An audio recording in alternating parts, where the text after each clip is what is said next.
An announcement and reminder for the Make and Drink Patreon community is that on Saturday, December 30th, we'll be having our first ever virtual happy hour. That happy hour will take place on Discord. And if you have any questions about how to use Discord or where to go, just let us know in the comments here on Patreon below or on the YouTube video. That works as well.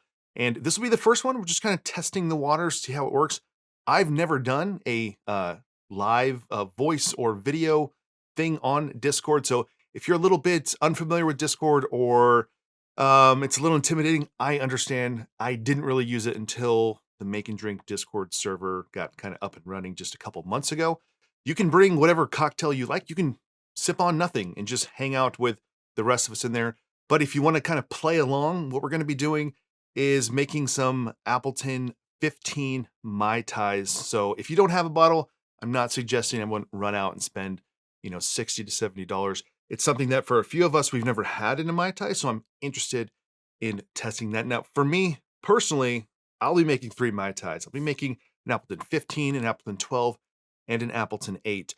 I am leaving off the signature because in the past, I've done my own comparison between signature, 8, and 12. So I kind of already know what that is, but come bring whatever cocktail you'd like. It doesn't have to be Mai Tai, it can be anything. And for those of us that are trying to experience the Appleton 15, maybe we'll give you some recommendations if it's even worth you trying. So if you're available this Saturday, December 30th, check out the link below. Check out the details below for the exact time. And I hope to see you all then.